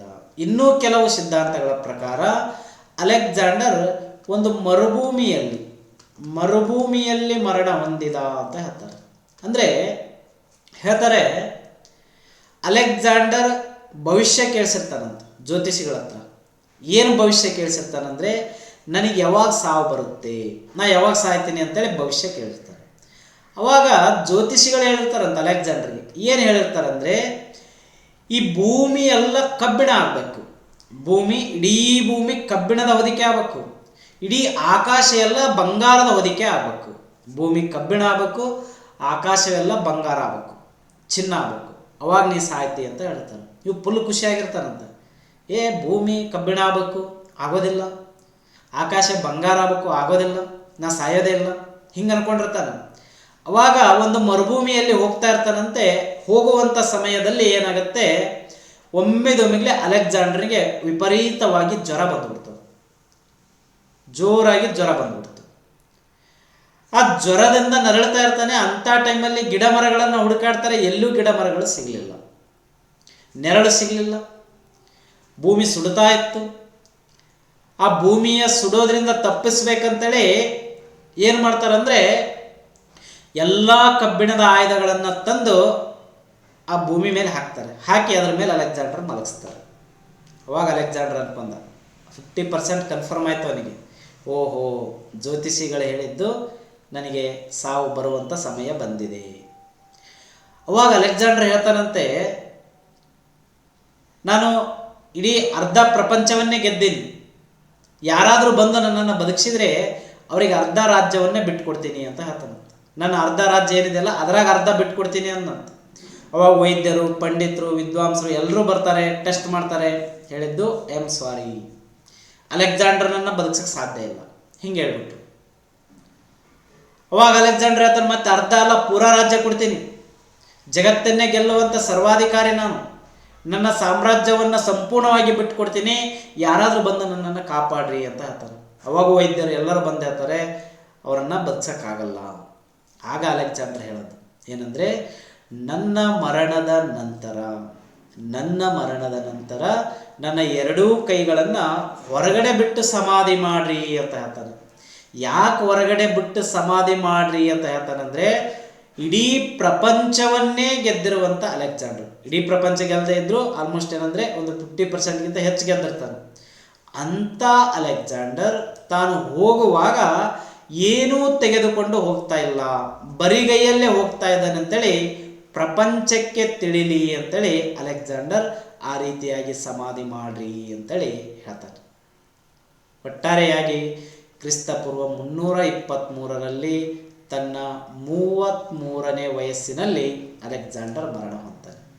ನೋಡಿ, ಕೇವಲ 33 ವರ್ಷದಲ್ಲಿ ಇಡೀ ಜಗತ್ತಿಗೆ ಗುರುತಿಸಿಕೊಂಡಿರುವಂಥ ವ್ಯಕ್ತಿ ಅಲೆಕ್ಸಾಂಡರ್. ಅದಕ್ಕೆ ಅವರನ್ನು ದಿ ಗ್ರೇಟ್ ಅಂತ ಕರೀತಾರೆ. ಅಲೆಕ್ಸಾಂಡರ್ ಮಹಾಶಯ ಅಂತೇಳಿ ಅಲೆಕ್ಸಾಂಡರ್ನನ್ನು ಕರೀತಾರೆ. ಇನ್ನು ಒಂದಿಷ್ಟು ವಿಶೇಷತೆಗಳು, ಅಲೆಕ್ಸಾಂಡರ್ನ ಬಗ್ಗೆ ವಿಶೇಷತೆಗಳನ್ನು ನೋಡೋದಾದರೆ, ವಿಶೇಷತೆಗಳು ಏನು ವಿಶೇಷತೆಗಳು? ಒಂದು, ಅಲೆಕ್ಸಾಂಡರ್ ಒಟ್ಟು ಎಷ್ಟು ತಿಂಗಳುಗಳ ಕಾಲ ಭಾರತದಲ್ಲಿದ್ದ ಅಂದರೆ 19 ತಿಂಗಳು. ಅಲೆಕ್ಸಾಂಡರ್ ಒಟ್ಟು ಭಾರತದಲ್ಲಿದ್ದದ್ದು ಎಷ್ಟಂದರೆ 19 ತಿಂಗಳುಗಳ ಕಾಲ.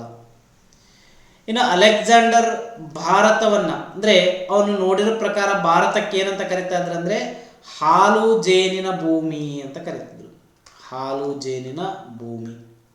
ನೆಕ್ಸ್ಟು, ಅಲೆಕ್ಸಾಂಡರ್ ಭಾರತದ ಮೇಲೆ ದಾಳಿ ಮಾಡಿದಂಥ ಟೈಮಲ್ಲಿ ಭಾರತವನ್ನು ಆಳ್ವಿಕೆ ನಡೆಸುತ್ತಿದ್ದಂಥ ಒಬ್ಬ ರಾಜ ಯಾರು? ಅವಾಗ ಉತ್ತರ ಭಾರತದಲ್ಲಿ ಒಂದು ಮನೆತನ ಆಳ್ವಿಕೆ ಮಾಡ್ತಿದ್ರು. ಯಾರಂದರೆ ನಂದರು.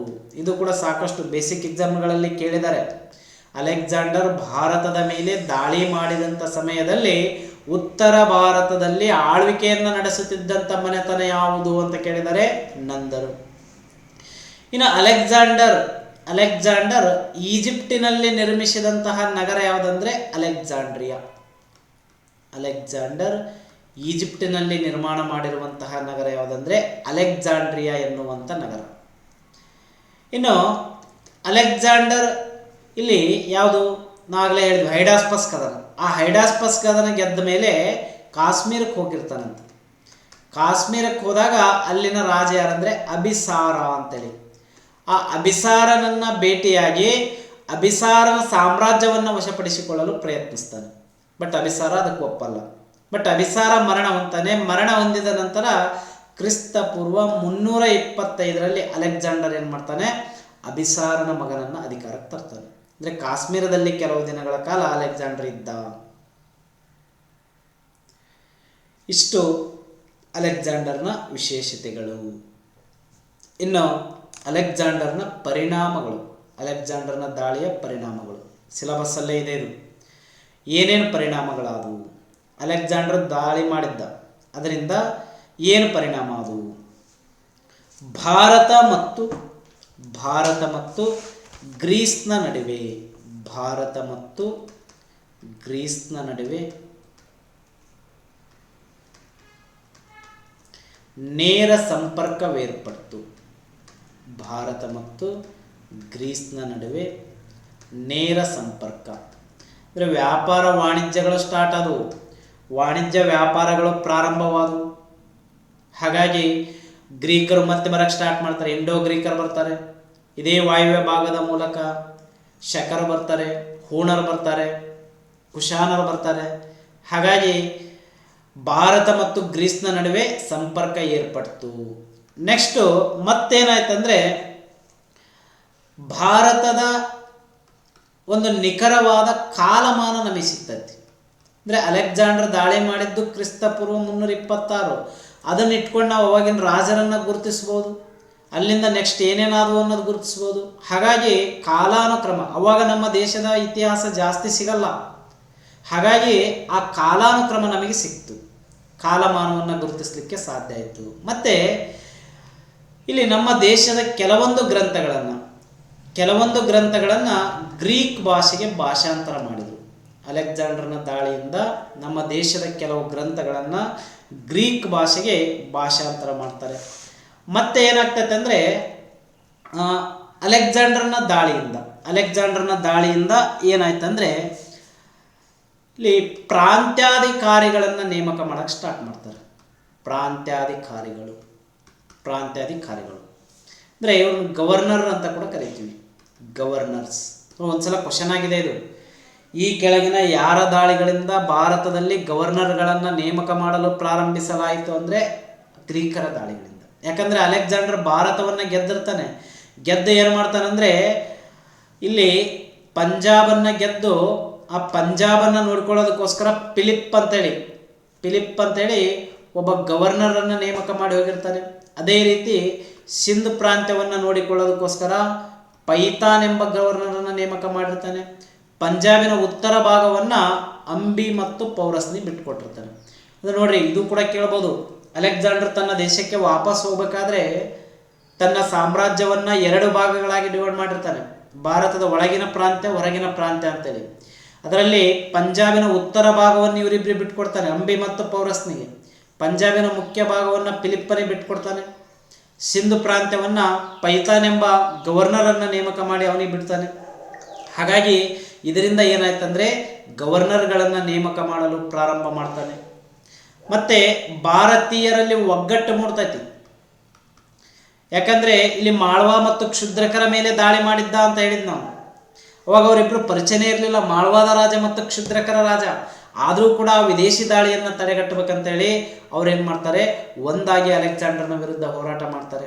ಹಾಗಾಗಿ ಒಗ್ಗಟ್ಟು ಬೆಳೆಯಿತು ಅಂತೇಳಿ ನಾವು ನೋಡ್ತೀವಿ. ನೆಕ್ಸ್ಟ್ ಏನಾಗ್ತೈತೆ ಅಂದರೆ ಭಾರತೀಯರು ಗ್ರೀಕರ ರೀತಿಯ ನಾಣ್ಯಗಳನ್ನು ಮುದ್ರಣ ಮಾಡಲು ಸ್ಟಾರ್ಟ್ ಮಾಡ್ತಾರೆ. ನೋಡಿ, ಭಾರತದಲ್ಲಿ ಮೊದಲ ಬಾರಿಗೆ ಚಿನ್ನದ ನಾಣ್ಯಗಳನ್ನು ಪರಿಚಯಿಸಿದವರು ಯಾರಂದರೆ ಇಂಡೋ ಗ್ರೀಕರು. ಇವರು ಮ್ಯಾಸಿಡೋನಿಯಾದ ಗ್ರೀಕರು, ಇವ್ರು ನಂತರ ಬರ್ತಾರೆ ಇಂಡೋ ಗ್ರೀಕರು. ಅವರು ಚಿನ್ನದ ನಾಣ್ಯಗಳನ್ನು ಪರಿಚಯಿಸಿದರು. ಮತ್ತು ಗ್ರೀಕರಿಂದ ಗಾಂಧಾರ ಕಲೆ ಪರಿಚಯ ಆಗ್ತತಿ. ಇವೆಲ್ಲ ಏನಂದರೆ ಭಾರತದ ಮೇಲೆ ಅಲೆಕ್ಸಾಂಡರ್ನ ದಾಳಿಯಿಂದ ಆದಂಥ ಪರಿಣಾಮಗಳು. ಓಕೆ, ಇಷ್ಟೇನೆಂದರೆ ನಾವು ಇವತ್ತು ಭಾರತದ ಮೇಲೆ ದಾಳಿ ಮಾಡಿರುವಂತಹ ಒಬ್ಬ ಶ್ರೇಷ್ಠ ದಾಳಿಕೋರನಾಗಿರುವಂತಹ ಅಲೆಕ್ಸಾಂಡರ್ನ ಬಗ್ಗೆ ಡಿಸ್ಕಸ್ಸನ್ನು ಮಾಡಿದ್ವಿ. ಓಕೆ, ಇನ್ನು ಮುಂದೆ ಇದರ ಮುಂದುವರೆದ ಭಾಗಗಳನ್ನು ನಾವು ನೆಕ್ಸ್ಟ್ ಕ್ಲಾಸಲ್ಲಿ ಡಿಸ್ಕಸ್ ಮಾಡೋಣ. ತರಗತಿಯನ್ನು ವೀಕ್ಷಿಸಿದ್ದಕ್ಕಾಗಿ ಎಲ್ಲರಿಗೂ ಕೂಡ ಧನ್ಯವಾದಗಳು. Thank you.